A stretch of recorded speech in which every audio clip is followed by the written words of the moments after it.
السلام علیکم محور رضوان السلام۔ چین کے بعد اب سعودی عرب کی جانب سے بھی وہی بات کی گئی ہے جو کہ چین نے بات کی ہے، اور چین میں ڈائریکٹ میسج پاکستان کے صدر آصف علی زرداری کو کنوے کیا۔ انہیں بتایا کہ پاکستان کے جو مسائل ہیں، اس صورتحال میں پاکستان میں انویسٹمنٹ کرنا یہ بے وقوفی کا کام ہے۔ آپ یہ کوئی شخص یا کوئی ملک اتنا پاگل نہیں ہے کہ منہ اٹھا کے کسی بھی ملک کے اندر انویسٹمنٹ کرتے ہیں۔ وہاں پر پورا ماحول دیکھا جاتا ہے، حالات و واقعات دیکھے جاتے ہیں۔ تو جب چائنا نے پاکستان کے حالات و واقعات ان کے سامنے رکھے اور ان کو کہا کہ آپ یہ کریں جس کے اندر عمران خان کی رہائش شامل ہے، تو ان کے طوطے اڑ گئے۔ اب یہی بات جو ہے محمد بن سلمان نے پاکستان کو کہی ہے۔ کیوں کہی ہے؟ پیچھے کہانی کیا ہے؟ اس کے بارے میں بڑی اہم ترین معلومات میرے پاس موجود ہے، وہ آپ کے ساتھ میں شیئر کرتا ہوں۔ نمبر 2، آصف علی زرداری کو ہٹانے کا، انہیں کنٹرول کرنے کا، انہیں فارغ کرنے کا فیصلہ کیا جا چکا ہے کسی نہ کسی طریقے سے۔ اور 28ویں ترمیم کے ذریعے سے کیا جائے، وہ انہیں مواخذہ کر کے کیا جائے، انہیں ڈسکوالیفائی کر کے کیا جائے، ان کے استثناء ختم کر کے کیا جائے، ان کا میڈیا ٹرائل کیا جائے، کچھ نہ کچھ تو ہوگا۔ 3-4 سیناریوز ہیں، ان میں سے 1-2 سیناریو اڈاپٹ کر کے، آپشن اڈاپٹ کر کے فارغ کر دیا جائے، جس میں سندھ سے فارغ کرنے کی آپشن بھی شامل ہے۔ وہ کیا آپشن ہے؟ سندھ والی آپشن کیا ہے؟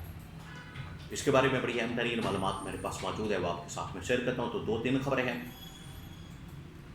سب سے پہلے چائنا کا جو دورہ کیا ہے صدر آصف علی زرداری نے، وہاں پر جو پیغام ملا ہے، وہاں پر جو میسج ملا ہے آصف علی زرداری کو پاکستان کے حالات و واقعات کے متعلق، یہاں کے معاملات کے متعلق، کہ آپ اپنے ملک کے اندر جا کے پہلے ملک کے حالات کو ٹھیک کریں، پھر آئیں آپ ہمارے پاس انویسٹمنٹ کی بات کرنے کے لیے۔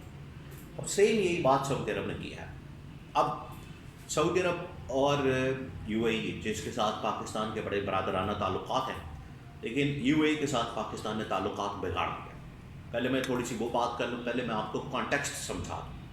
ایک دفعہ آپ کو کانٹیکسٹ کی سمجھ آ جائے گی، پھر جو سعودی عرب نے پاکستان سے ڈیمانڈ کی ہے اس کی آپ کو انڈرسٹینڈنگ ہوگی۔ کانٹیکسٹ یہ ہے کہ یو اے ای نے پیسے مانگ لیے پاکستان سے، اس کے حالات بڑے خراب ہیں، نمبر 1۔ نمبر 2، جو لڑائی ہو رہی تھی وہاں پر یمن کے اندر، سودان کے اندر، یو اے ای سعودی عرب کی، جس میں آمنے سامنے تھے، اس میں کہیں پاکستان نے سعودی عرب کی سائڈ لی، جس کی وجہ سے یو اے ای ناراض ہوا اور یو اے ای نے پاکستان سے پیسے واپس مانگ لیے، تقریباً $3.5 ارب، جو کہ پچھلے 30 سال سے پاکستان کے بینک میں ڈپازٹ کے طور پر پڑے تھے۔ ایک بڑی حیران کن بات ہے، یہ جو نون لیگ پیپلز پارٹی کی لیڈرشپ اپنے آپ میں بڑے ترم خان بنتے ہیں، 40 سال ہو گئے ملک ادھار پہ چلا رہے ہیں، قرضے پہ چلا رہے ہیں، اور شرم بھی نہیں آتی، اتنے اللہ تلل کرتے، یاشی کرتے، شرم بھی نہیں آتی کہ آپ اتنے مقروض ہیں اور پیسہ لے کے رکھا ہوا ہے، کوئی ملک مانگتا ہے تو پھر آپ آنکھیں دکھاتے ہیں۔ تو انہوں نے آج پیسے مانگے، یہ آنکھیں دکھا رہے ہیں، اور ادھر سے پکڑ کے تو ادھر دے رہے ہیں، اس کی ٹوپی اس کے ساتھ، قرضہ ختم کرنے کے لیے مزید قرضہ لے رہے ہیں، مہنگائی ختم کرنے کے لیے مزید مہنگائی کر رہے ہیں۔ عجیب ان کے دماغ کام کرتے ہیں، پتہ نہیں کس قسم کی مخلوق یہاں پر آ گئی۔ یو اے ای نے پیسے واپس مانگ لیے، سعودی عرب سے پکڑ کے انہوں نے دے دی۔ اب سعودی عرب نے جو پیسے دیے ہیں، ظاہری بات ہے سعودی عرب آگے سے ڈیمانڈس بھی کرے گا، سعودی عرب ان کے سامنے مطالبات بھی رکھے گا، بھائی اپنے کرتوت بھی ٹھیک کریں، اپنے معاملات بھی ٹھیک کریں، اپنی حرکتیں بھی ٹھیک کریں، تاکہ ملک بہتری کی طرف جائے۔ اس طرح سے پکڑ کے یو اے ای نے پیسے مانگے تو سعودی عرب سے پکڑ لیے، تو سعودی عرب جب بعد میں پیسے مانگے گا تو پھر آپ کس سے پکڑیں گے؟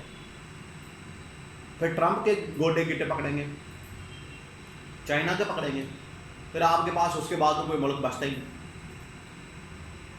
پھر کہاں جائیں گے؟ تو آج سعودی عرب نے ان کو عقل کی بات کی ہے، ان کو سمجھایا ہے کہ انسان کے بچے بن جاؤ، بندے کے پتر بن جاؤ، بس کر دو تباہی اور بربادی پھیرنا ملک کی۔ اپنے تم لوگوں کی جو فیکٹریاں، جو کاروبار ہیں، جو جائیدادیں ہیں، پراپرٹیاں ہیں، لندن کے فلیٹس ہیں، دبئی کے اندر ہوں، لندن کے اندر ہوں، امریکہ کے اندر ہوں، ان کے اندر تو دن دگنی اور رات چگنی ترقی ہوتی ہے، عوام بیچاری مر رہی ہے، جن کے لیے آپ لوگوں نے اعلان کیا تھا یہ بجلی free, gas free, petrol free, تعلیم فری، صحت فری. ابھی الیکشن گزرے، الیکشن کیمپین میں ہر بندہ یہی دعوے، ہر بندہ یہی نعرے لگا رہا ہے.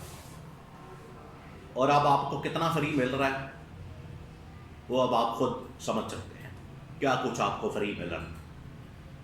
کچھ بھی نہیں فری مل رہا.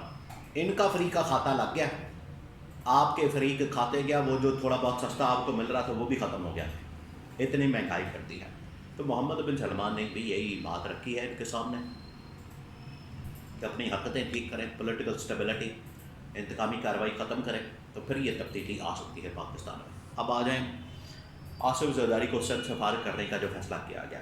آصف زرداری دیکھیں ہیں تو سارے فارم 47 کے اوپر، یہ ایک فیکٹ ہے، حقیقت. آپس میں لڑے ہیں. مرغوں کی لڑائی جو ہوتی ہے، ککڑوں کی جو لڑائی ہوتی ہے، یا تتر بٹیر کی لڑائی جو ہوتی ہے، اس کے اندر جو نظم بھی بنی ہوئی ہے کہ تتر اور بٹیر کی لڑائی لڑتے لڑتے ہو گئی گم، ایک کی چونچ ایک کی دم. تو اس طرح سے ہو رہا ہے ان کے ساتھ. آپس میں ہی لڑے اقتدار کی خاطر، پاور کی خاطر، اور ان کے پاس کرنے کو کچھ ہے نہیں. عوامی ترقی کا کوئی منصوبہ، کوئی فلاح و بہبود، کوئی ویژن، کوئی سوچ ان کے پاس، عقل تو ہے کوئی نہیں. آپس میں اقتدار کی خاطر لڑ رہے ہیں. تو اب سندھ سے فارغ کرنے کا فیصلہ کیا گیا. پہلا جو حملہ کیا جائے پیپلز پارٹی کے اوپر سندھ میں کیا جائے، بعد میں عہدہ صدارت اور باقی چیزیں. سندھ کے اندر جو فارغ کرنے کا فیصلہ کیا گیا، سندھ اتنی تباہی اور بربادی پھیر چکا ہے. سندھ کے بارے میں تو لوگ اتنی میمز بناتے ہیں. یہ جے ڈی وینس کے متعلق بڑی ان لوگوں نے میمز بنائی کہ جے ڈی وینس کا جہاز سندھ کے اوپر سے گزر رہا ہے، اور جے ڈی وینس کہہ رہا ہے کہ دیکھیے ہم نے ایران کے اندر کتنی تباہی پھیرتی ہے.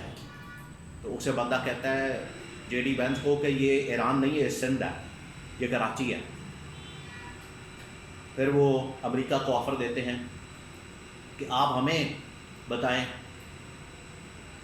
تباہی اور بربادی کا فارمولہ، ہمارے پاس جتنا زبردست ہے، ایران کو ایسے ہم تباہ و برباد کر دیں گے جس طرح سے ہم نے سندھ کو برباد کیا ہو. ہمیں حکم لگائیں. یہ پیپلز پارٹی والے سندھ کو آفر کر رہے ہیں، امریکہ کو آفر کر رہے ہیں. تو اس طرح کی ان کی تباہی اور بربادی کے اوپر لوگ مذاق بناتے ہیں، اور یہ بے شرموں کی طرح اللہ تلّہ اور دبئی کے اندر جائیدادیں، پراپرٹیاں، بینک بیلنس، فلیٹس اور یہ لے کے اور لوٹ مارا کرتے ہیں. عوام بیچاری ادھر کی ادھر ہی مار رہی ہیں. تو سندھ کے اندر پہلے تبدیلی کرنے کا فیصلہ کیا گیا، جہاں سے کراچی نکال کے وفاق کے حوالے کر دیا جائے، 28ویں ترمیم کے ذریعے سے سندھ کو صوبوں کے اندر تقسیم کیا جائے، اور پیپلز پارٹی کی گورنمنٹ کو فارغ کر دیا جائے. یہ پہلا خاص ہے. اس کے بعد پھر آگے پیپلز پارٹی کی مزید ان کو ٹائٹ کرنے کا، اسکرو ٹائٹ کرنے کا پھر آگے فیصلہ کیا جائے گا.